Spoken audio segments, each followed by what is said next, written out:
well, and welcome back to my channel, and happy Foundation Friday.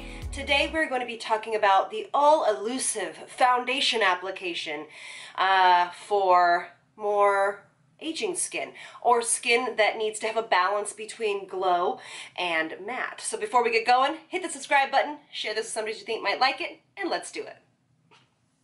So I wanted to make this video because I get a lot of questions on foundation application. You know that this squad really invests in their skincare, really invests in time, and they wanted to show off, especially when we're talking about a foundation application. Foundation, in my opinion, gets a little bit trickier in application as we age, because now we have some types of texture and things are not, you know, lifting the way they used to be. So today we're going to talk about a overall application of foundation, the things you should choose, the things that you should look for when you have more of that kind of aging 40+ skin, that you definitely want to have strategic areas of a little bit of matte and a little bit of glow, because no matter if you are oily or dry or dehydrated, you still want the face to have a little bit of glow, but you still want it to be a little bit matte. So that's what we're going to do today. So when we're trying to work on application methods for 40+ foundation, really prepping the skin is going to be of utmost important. Now, it is going to depend on your skin type. If you are more oily to combination, make sure that you are prepping your skin with the appropriate skincare, not too heavy, not too much, not too hydrating, because you don't need it because you already have so much hydration. Now, if you are dry, dehydrated, normal, of course you're going to go in with your normal skincare routine, which I have done, and I will list in the description box below so you can see what I have done. Now, if you are oily, this is the only place that I do not suggest you do the same thing as somebody that is normal to dehydrated, is start with an illuminizing SPF, an illuminizing primer, anything illuminizing moisturizer, anything of that nature. Now, if you are more oily, skip this step and move on to the next one. If you are more dry, dehydrated, normal, I've really been enjoying this JOSIE MARAN Protect and Perfect Radiance SPF 45.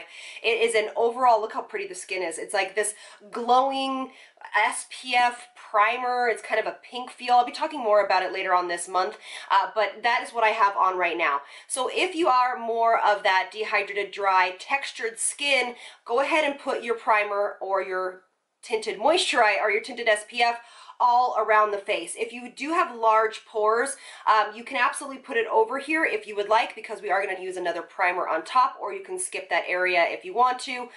Use another SPF, use an illuminizing primer. It's really up to you, but these are general kind of rules or trains of thought for the foundation application. Okay, so I have already put on this one by JOSIE MARAN. The reason being is because I do want to let this sink in for about 5 to 10 minutes, because it is so glowy. It is a SPF, and it needs to have a chance to melt in with the skin. So it has been on for about 20 minutes, just getting ready to film. Now, picking a primer that is pore filling, mattifying, smoothing is going to be a good idea here, especially if you are more oily to dry. But as we age, our skin has a tendency sometimes to be a little bit more textured. Sometimes our fine lines and wrinkles can cause that kind of texture. Sometimes we have larger pores. Sometimes we have actual texture on our skin from maybe, you know, raised areas or acne or things like that. So we want to make sure, if we're having a very smooth application of foundation, that we are going in with a smoothing pore refining primer. I will list a couple others in the description box. I love the Milk Blur Stick. It is fantastic, silicone free. It is a really great product, and I've used it many times in my videos, so I wanted to use something different. I'm going to be using the DHC Velvet Skin Coat. This is silicone based, but if you are really combating large pores, you want skin smoothing, this is something that you might want to look into. So a little bit goes a long way with this primer. So what I'm going to do is I'm going to tap this into the areas that I want to mattify a little bit, that I know that get kind of wily during the day. So I'm going to mattify this, and I'm going to give this a little bit more of a poreless finish here so you can see the difference between the two sides. Because when you use an illuminizing primer or powders that glow or foundations that are glowy, it does have a tendency sometimes to make your texture appear more, or make your texture appear more aggressive or more apparent. So going over your areas that you have those larger pores with this kind of mattifying primer is going to be a really good idea. Now, I don't know if everybody's going to have time every single morning to do something like this, but this is going to be a great place to start. I'm going to apply a little bit right here because I do have larger pores right here. I'm not going to apply really any on my nose, but I'm going to apply a little bit on my chin because sometimes this is a problem area for me, as well as right here because I don't have KP anymore, but there is just some leftover skin texture that I just haven't been able to get rid of. All right, around my nose, make sure it's all in there.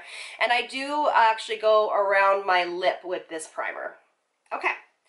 So it's very important now to really let this kind of sink in and become one with the skin.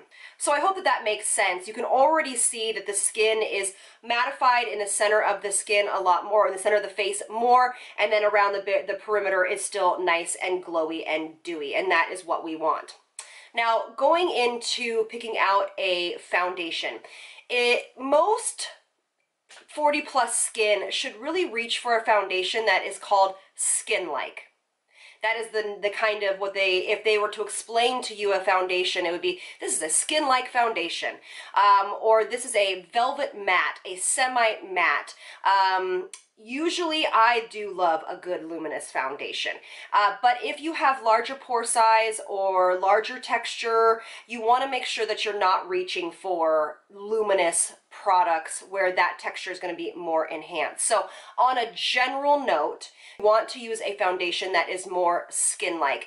A lot of foundations that we've talked about this year have been illuminizing, but really not that much. So you're going to have to get samples of foundations and really see how glowy and dewy they are. But for the most part, let's reach for something that is a little bit more on the skin-like foundation side. Now, I have a couple different options here. I really love the Cover FX Power Play, Lawless Foundation, Benefits Happy Foundation, CoverGirl's brand new foundation, which I couldn't find because I think it's in my suitcase, Maybelline's Matte Poreless, Bobbi Brown's Skin Foundation. Okay, so that's what we're going to use, is Bobbi Brown's Skin Foundation. Use your favorite, but we also want to apply this with some sort of beauty sponge, the Real Technique sponge. I just happen to be using a beauty blender. The reason being is because we have applied that pore perfecting primer, and you don't want to wipe anything over that pore perfecting primer because it's going to move it. All right, and you want to try to keep foundation away from the under eye areas if you can, because it's just adding more texture there and more product where you don't need it because you are going to already use concealer. And I'm really going to start in these tapping motions in the center of my face, and I'm going to be working out the coverage all the way out to the perimeter of my face, but the coverage should go most in the center of the face to the least on that perimeter of the face. That way you'll get a much more even finish. It'll look a lot more natural. You won't get that kind of mask-like finish because it's kind of been feathered out along the perimeter.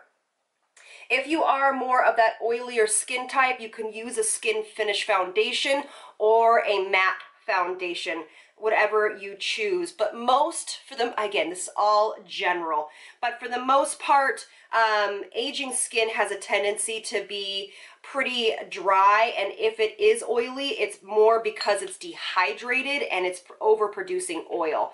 So that is going to be something that needs to be addressed by skincare. And so I'm just putting very little on my forehead. It's also really important to know where you need foundation and where you don't. So I don't need a ton of foundation on my forehead. I just want to make sure that it looks all nice and even. All right. Perfect. So you can see that right in the center of the face, it is a little bit more heavier coverage, and then towards the perimeter, it is a little bit less coverage, and that's what we want.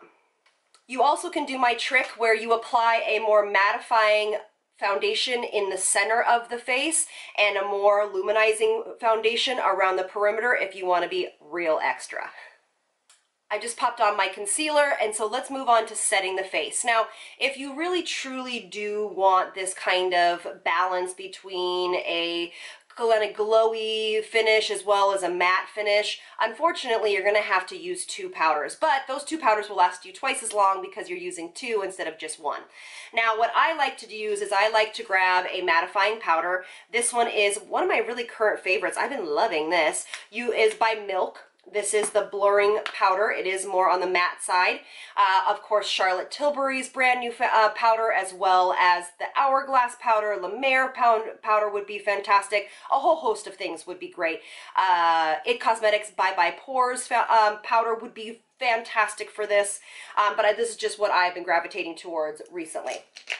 So what we're going to do is we are going to take this on a larger brush, and I am going to tap this in the center of my face in these little bit of pressing motions.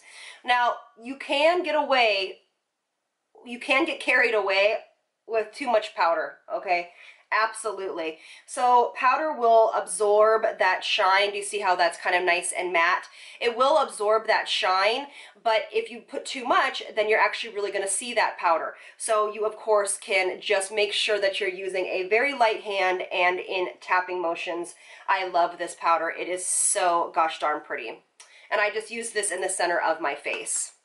Of course, if you do not like powders, because we do talk about that more mature skin does not really like powders, you can, of course, use a more mattifying foundation and then use a setting spray to lock it all in. It's up to you. All right, so for the next step, I am going to set under the eyes like I normally would. I'm just using Ethereal Light by Hourglass on a very gentle brush, just a little bit. You, of course, can set with the Milk powder, but for me, I feel that aging eyes needs a little bit of a powder that has some sort of reflective qualities to it. Not shimmer, not, you know, glitter, but reflective luminosity properties. And then I'm going to go into Diffused Light by Hourglass and just set the rest of the face. That's how you would set it. So you still have nice glow coming off the face, but the center of the face is nice and mattified. I know it's not going to move anywhere. I know that it will just get naturally luminous as the day goes on, but this is a beautiful, beautiful way to kind of set the skin. So let's finish up and talk about how we want to also incorporate the powders from the rest of our face. You can, of course, use a cream powder. I mean, you can of course use cream products, but that's not what we're talking about today. We're talking all about powders. So what I suggest, even for drier skin types, I suggest using a matte bronzer. This is probably one of those that I go away from and then I get back on, I go away from. This is the Benefit Hoola bronzer. I think it's really beautiful. The Charlotte Tilbury one would be great. It's not too glowy or dewy. But this powder I find to just really blend nicely. They also came out with a lighter version, so some of my fairer girls that are more of that redheads or just super fair, the lighter version of Hoola would be for you.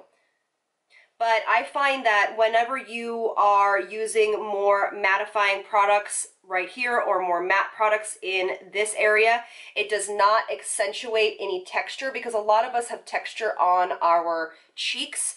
And so using a more mattifying bronzer will be the best bet for you because it's not going to add to that texture.